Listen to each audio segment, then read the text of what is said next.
এই মুখোশ, আরে ও মুখোশ দা, শুনুন শুনুন শুনুন, বলছি আপনি তো মশাই একটা গোটা শোরুম বানিয়ে ফেলেছেন মুখোশের, কোটি কোটি টাকা টার্নওভার, এখন আপনি রাস্তায় ফেরি করেন?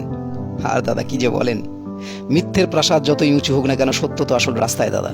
কেন তাহলে বুঝলেন না?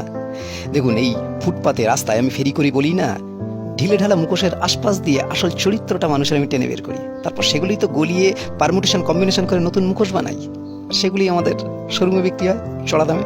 কি বুঝলেন? আসলে ব্যাপারটা হচ্ছে, শোরুমে কাঁচের দরজা টানার আগে মানুষ ভদ্রতার মুখোশগুলো এত কাপটে পড়ে নেয় না, যে শোরুমের ভিতরে কাউকে চেনা যায় না, সব ভদ্র। এই সেদিনকে একটা ছোট ঘটনা বলি। সেদিনকে ক্যাশ কাউন্টারে বসে এক ভদ্রমহিলার দিকে হাঁ করে চেয়ে রয়েছে, এত সুন্দর ফিটিংস হয়েছে তার মুখে মুখোশটা, ভদ্রতার মুখোশটা। ও মা, বাড়ি আসার পর সব ঝাঁটার বাড়ি আমার মাথায়। কেন? কারণ ওই ভদ্রমহিলা ছিল আমার বউ। চিন্তা করে দেখুন। যাই, আমার আবার দোকানে ক্যাশ কাউন্টারে বসতে হবে। আরে দাদা শুনুন না। হ্যাঁ বলুন না। বলছি, আমার ছেলের জন্য একটা মুখোশের দরকার আছে আর কি, বুঝলেন তো? যে ওই ছেলে তো সবে মাত্র ফার্স্ট ইয়ারে উঠলো, ঠিক আছে? তো ওর জন্য তো এখন নতুন কোনো মুখোশ টুকোশ দরকার হয়, তাই না?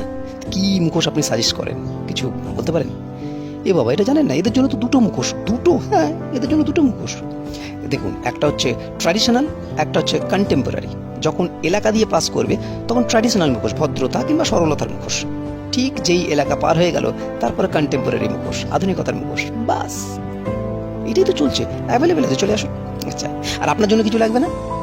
না দাদা, আমি ভাবছি আর মুখোশ টুখোশ পরবো না, চারিদিকে সবাই তো মুখোশ পরে রয়েছে, আমি আর মুখোশ পরবো না।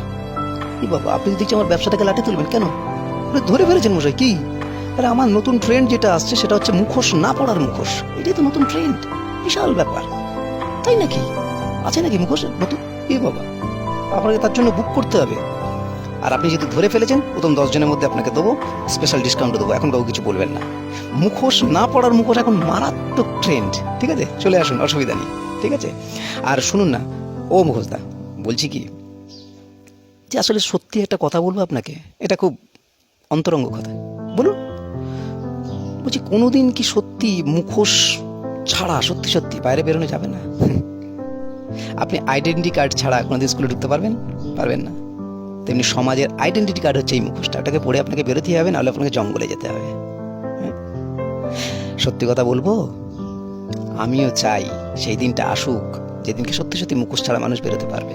তাতে হয়তো আমার কোটি কোটি টাকার ব্যবসাটা লস হবে, কিন্তু অসুবিধা নেই, ওই দিনটার জন্য আমার ব্যবসা লস হোক, তাতেও কবুল।